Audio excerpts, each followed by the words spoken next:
연불천도 이하 기우룡 큰스님. 서울 경동시장 부근의 이북에서 내려온 정경남 거사님이 있다. 정경남 거사는 6.25 사변의 일사후퇴 때 20대 중반의 나이로 부모님을 북쪽 고향 땅에 남겨두고 홀로 남아하였다. 물론 그때만 하여도 휴전선이 가로막혀 오도 가도 못하게 될 줄은 꿈에도 생각하지 못하였다. 아버지 어머니 얼마 지나지 않아 다시 모시러 올 수 있을 것입니다. 다른 곳으로 가시지 말고 기다리십시오. 이렇게 서울로 와서 고향으로 돌아갈 수 있는 날을 기다렸지만 그 기회는 다시 오지 않았다. 그래도 20여 년 동안은 부모님께서 살아계실 것이라는 기대 속에서 살았다. 그러나 고향을 떠나온 지 30년이 되고 처사의 나이도 50대 중반에 이르자 부모님이 이 세상에 계시지 않을 것 같은 생각이 크게 자리를 잡았다. 지금쯤은 부모님도 세상을 떠났으리라. 하지만 임종하신 날조차 알 수가 없으니 그냥 9월 9일을 택하여 제사를 올려드려야지. 그해 9월 9일 정경남 거사는 첫 제사를 지내면서 부모님의 천도를 위한 기도도 함께 시작을 하였다. 새벽에 2시간, 저녁에 2시간, 하루 4시간씩 나무와 미타불을 부르며 축원하였다. 아버님, 어머님, 부디 괴로움의 나라를 벗어나 좋은 나라로 가옵소서. 정경남 거사는 참으로 부지런히 기도하였다. 아침에 기도를 하다가 밥 먹을 시간이 없으면 굶은 채 출근을 하였다. 늦게 퇴근하는 날, 저녁 기도를 하고 편한 잠자리에 들면 늦잠 때문에 다음날 새벽 기도를 제대로 못하지나 않을까 염려하여 옷을 입은 채 벽에 기대어 잠깐 눈을 붙였다가 새벽 기도를 하고 출근하였다. 몹시 바쁠 때는 2시간을 1시간 30분 정도로 줄여서 한 적은 있었지만 그것도 몇 번에 불과하였다. 이렇게 정경남 거사는 10년 동안을 하루도 빠짐없이 부모님의 천도 기도를 봉행하였다. 참으로 무섭도록 정성이 깊은 분이었다. 만 10년이 되던 해 초봄 처사가 아미타불을 부르고 있을 때 눈앞에 큰 배가 나타났다. 꿈이 아닌 현실이었다. 물인지 육지인지 공중인지는 알 수가 없었지만 배는 100m가량 앞쪽에 있었다. 배 안에는 수갑과 족쇄를 차고 있는 이들이 수백 명이나 있는 듯 하였고 부모님의 모습도 어렴풋이 보였다. 정경남 거사는 부모님의 모습에도 아랑곳하지 않고 아미타 불만 열심히 불렀고 약 10분가량 경과했을 때 배가 눈앞으로 다가왔으므로 배 안의 모습을 매우 또렷하게 볼 수 있었다. 바로 그 순간 부모님의 손과 발에 채워졌던 수갑과 족쇄가 풀어지면서 기쁨에 가득 찬 모습으로 두 분이 손을 잡고 공중으로 날아오르는 것이었다. 곧이어 배 안에 있던 모든 사람들의 수갑과 족쇄도 풀어지기 시작했다. 어떤 이는 너울너울 날아가고 어떤 이는 걸어서 떠났다. 모두가 고통이 가득한 배에서 벗어나 동서남북 사방과 하늘로 흩어져 간 것이다. 이상의 이야기를 들려준 정경남 거사는 눈물을 글썽이며 나에게 물었다. 스님, 이제 우리 아버지 어머니께서 좋은 나라로 가셨다고 믿어도 되겠지요? 정경남 거사의 부모님은 가장 좋은 나라인 극락세계로 가셨음이 틀림없다. 아미타불의 원력과 거사의 지극한 정성이 하나가 되었으니 어찌 천도가 되지 않을 수 있겠는가? 거사의 부모님과 함께 고통을 받던 다른 수많은 영가들까지. 루비똥, 가방을 내던지는 어머니 앞에 용서는 무너지고 염혜스님. 몇 년 전에 제가 은사스님과 뉴욕에 수련회를 간 적이 있는데 그때 수련회에 참가했던 어떤 보살님께서 이런 말씀을 하셨어요. 올 여름 되면 그 보살님의 따님이 결혼을 하는데 딸하고 사이가 무척 안 좋았다고 합니다. 얼마나 안 좋으냐 하면 사춘기 때부터 지금까지 말 한마디 안 했다는 겁니다. 학교 갔다 오면 가방 툭 던져놓고 인사도 안 하고 자기 방으로 들어가 버리고. 그런데 내 딸이 시집가서 애를 낳으면 또 그애. 사춘기 때부터 관계가 불편해지지 않을까 걱정이 된 거예요. 왜 걱정이 되냐 하면 본인도 그 어머니하고의 관계가 안 좋았다고 합니다. 사춘기 때부터 왜 그렇게 됐나 생각해보면 어머니 역시 할머니한테 또 그렇게 대우를 했던 겁니다. 관계가 그래서 본인도 사춘기 때부터 어머니한테 반항을 해왔던 것이죠. 그래서 할머니, 어머니, 본인 딸, 그리고 손녀가 태어나면 또 그렇지 않을까.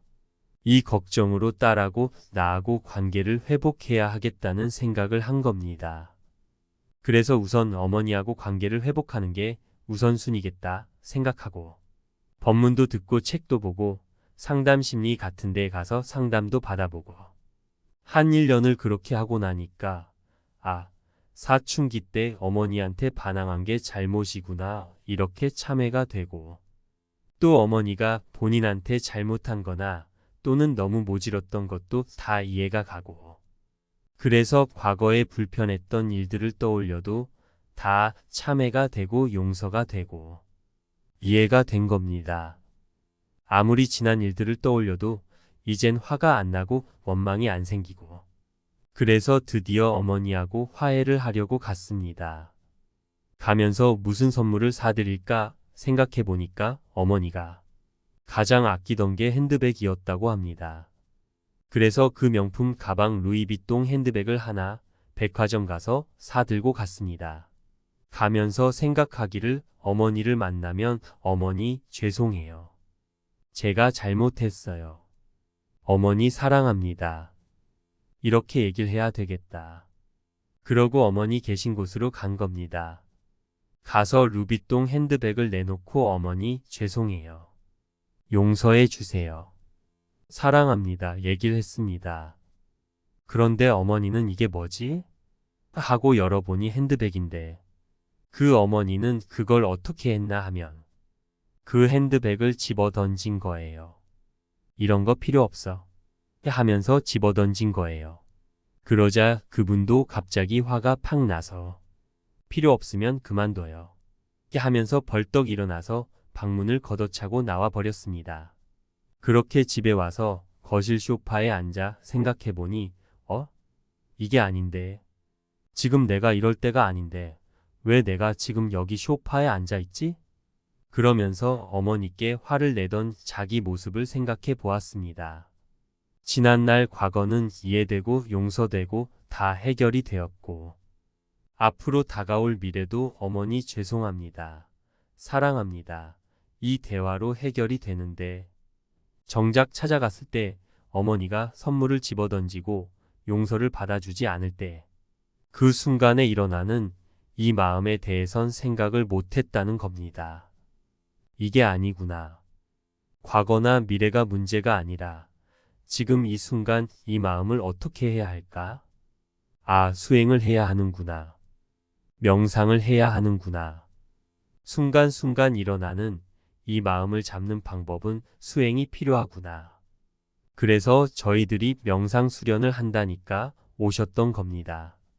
그리고 한 번은 또 어떤 분이 절에 오셔서 관음전에서 천배를 하시고 은사 스님과 차 한 잔을 하고 가시는데 매주 2번씩 그렇게 하시는 거였습니다. 그래서 은사 스님께서 보살님은 왜 그렇게 간절하게 기도하십니까? 제가 알기로 보살님은 사주를 잘 보셔서 그걸로 앞날을 맞춰서 살면 되시는데 무엇이 그리 간절하십니까? 물어보았더니 이렇게 말씀하셨습니다. 스님, 제가 남편하고 관계가 너무 불편해서 관음전에서 기도를 하고 가면 그 효과가 3일을 갑니다. 그 보살님은 사주를 잘 보는 능력이 있어서 전에는 사주로 생활을 했다고 합니다. 남편 사주와 본인 사주, 그리고 달력에 나오는 일진 그걸로 갑자을 축 사주를 딱 뽑아보고 오늘은 관계가 좋지 않겠다 싶으면 남편 밥만 딱 차려주고는 방으로 들어간대요. 대화를 안 나눈대요. 그리고 오늘은 좋겠다 싶으면 밥도 같이 먹고 대화도 나누고 그랬다는 겁니다. 그런데 아무리 못 봐도 남편을 하루에 2번은 봐야 되는데, 나갈 때와 들어올 때. 그런데 결혼 생활이 너무 힘들어서 남편을 보는 순간 화가 올라오는데, 남편을 보는 순간 올라오는 그 화는 갑자을축이 안 되는 거라 워낙 빠르니까. 그래서 부처님 전에 기도를 한다는 거예요. 지금 일어나는 이 마음이 처음이자 중간이자 끝입니다. 그리고 이 마음은 시시각각 변합니다. 그래서 금강경에서도 과거심 불가득, 현재심 불가득, 미래심 불가득이라 하잖아요. 얻을 수가 없어요. 왜? 끊임없이 변하기 때문에. 그래서 부처님께서는 변하는 그 마음을 관찰하라고 가르쳐 주시는 것이고, 그 하는 방법은 제일 먼저 집중하는 것. 항상 대상에 대해서 집중하는데 대상도 알고 나도 알아야 하지. 대상에 대해서만 집중하고 나에 대해서 모르면 마치 고양이가 쥐 잡는 격이라는 겁니다. 쥐는 잡을지언정 도는 이룰 수 없다. 이 세상은 거의 모두 지쳐 있습니다. 사회도 지쳐 있고 가족도 지쳐 있고 정작 나도 지쳐 있습니다. 편안하게 앉으셔서 소파에 앉으셔도 좋고, 지쳐 있는 본인을 쓰다듬어 주세요. 쓰다듬어 주면 접촉이 제일 빠릅니다. 말보다 눈보다 소리보다 빠릅니다. 그 효과가 수행이 끝나고 기도가 끝나고 또는 설거지가 끝난 다음 아니면 일이 끝난 다음에 지하철을 타고 오시든지 버스를 타고 오시는 길에 조용히 눈을 감고 자신을 쓰다듬어 주세요. 길동아 오늘도 고생했다. 순자야 오늘도 고생했다. 그러면서 쓰다듬어 주시고, 여기서 한 가지 더. 몸과 마음에서 일어나는 변화를 조용히 들여다보세요. 그러면 엄청난 변화가 일어나기 시작할 겁니다. 보리마을 자비선 명상센터 선원장 염혜스님 BTN. 인과의 도리를 확실히 믿어라. 우룡스님. 인과의 도리를 확실히 믿는 불자는 세상을 바라보는 자세가 남다릅니다. 그들은 내가 뿌린 씨앗은 내가 거두며 내가 받아야 할 것은 기꺼이 받겠다는 마음가짐으로 살기 때문에 쉽게 흔들리지 않습니다. 부모, 자식, 남편, 아내, 형제뿐만이 아니라 친구, 직장, 동료, 이웃 등과의 관계도 나의 어변으로 받아들이기 때문에 어려움을 극복하고 더욱 좋은 관계로 이끌어갑니다. 그들은 내가 뿌린 씨앗을 내가 거둔다는 마음가짐으로 진중하게 살아가고 부처님께 기도할 때도 참회로 일관합니다. 제가 지은 모든 잘못을 참회합니다. 모두가 행복하여지이다. 곧 스스로에 대해서는 참회를, 남을 위해서는 축원을 하는 것입니다. 그러나 인과를 확실히 믿지 않는 이들은 그 잘난 나에 사로잡혀 계속 과오를 범하고 맙니다. 바로 나 때문에, 나라고 하는 감정, 나라고 하는 생각 때문에 인과응보가 있다는 것을 알면서도 그릇되이 흘러갑니다. 그것이 나의 욕심에 속고 나의 욕심에 사로잡혀 스스로를 합리화시켜 내가 무엇을 저지르고 있다는 것을 망각한 채 더 큰 일을 저질러 버립니다. 빈바사라 왕이 비브라산의 수도자를 죽인 것처럼 부처님께서는 세상을 잘 살아가는 가장 좋은 방법을 일러주셨습니다. 그것은 현재의 환경이나 옆의 사람을 탓하지 말라는 것입니다. 환경이나 옆 사람을 탓하기에 앞서 내가 잘해야 한다는 것입니다. 내가 잘할 때 나는 나대로 올바로 나아갈 수 있고 옆 사람도 주변도 올바로 있게 된다는 것입니다. 실로 세상의 일은 나의 마음가짐에 따라 이루어집니다. 그래서 부처님께서는 말씀하셨습니다.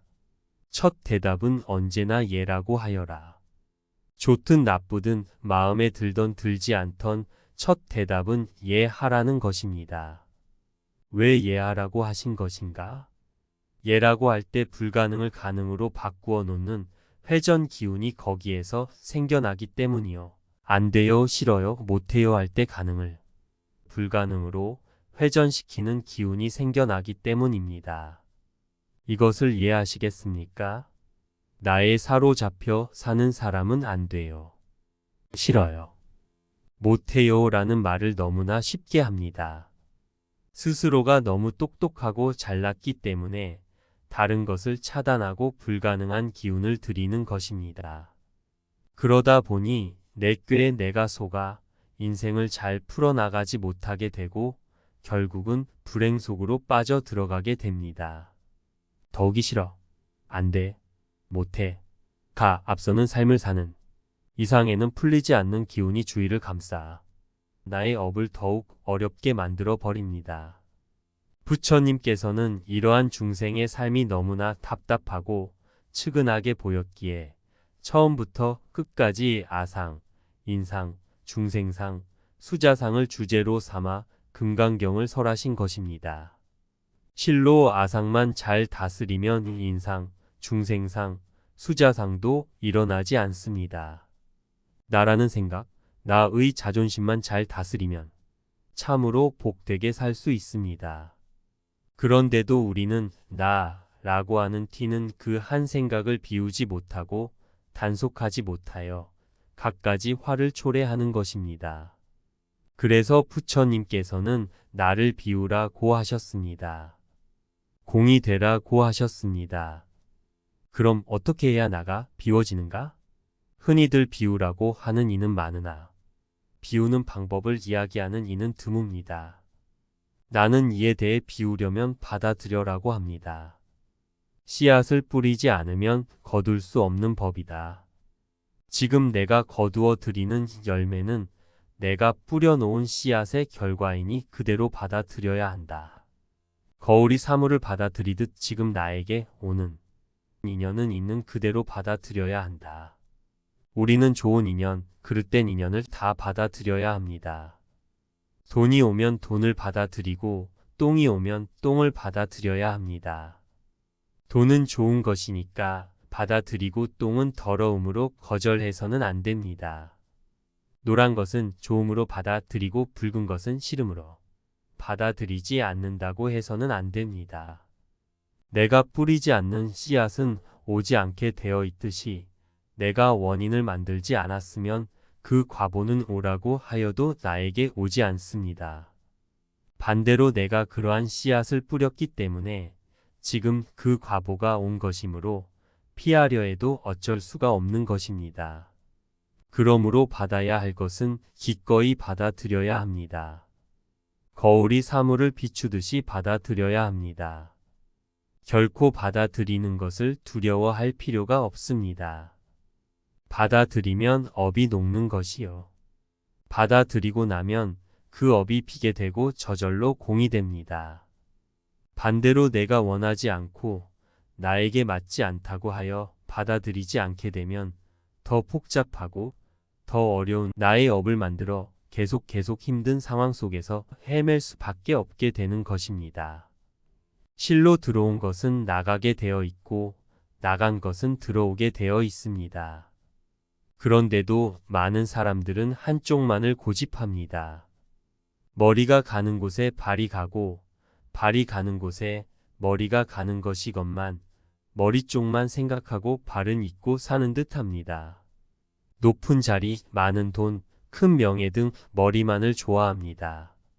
청빈과 무욕 속에서 발이 되고자 하는 이가 드뭅니다. 그 결과가 무엇입니까? 치열한 경쟁과 힘든 삶입니다. 왜 그렇게 힘들게 살아갑니까? 결국 내가 나에게 속는 것에 불과합니다. 이제부터 인과의 도리 속에 나를 맡기고 지혜롭게 살아보십시오. 맞지 않는 인연이 찾아오면 참회를 하면서 기꺼이 받아들여 모든 업의 원점인 나의 마음을 풀어야 합니다. 나의 마음이 얽힐 때 전체가 얽히고 나의 마음이 풀릴 때 전체가 풀어집니다. 되는 것이든 되지 않는 것이든 첫 대답은 예라고 하여라. 예 라고 할 때 불가능을 가능으로 바꾸는 기운이 생겨나느니라. 부처님께서 하신 이 말씀을 우리는 깊이 명심해야 합니다. 대우주는 우리의 마음과 함께 움직입니다. 내 마음이 풀어질 때 대우주의 모든 것이 풀어지고 내 마음이 얽힐 때 대우주도 얽히는 것입니다. 부디나 의꾀에 속는 나가 되지 마십시오. 인과의 법칙을 철저히 믿고 긍정의 마음가짐으로 모든 것에 늘 감사하게 생각하며 살아가는 삶. 이것이 불자의 삶이라는 것을 정녕 잊지 마시기 바랍니다.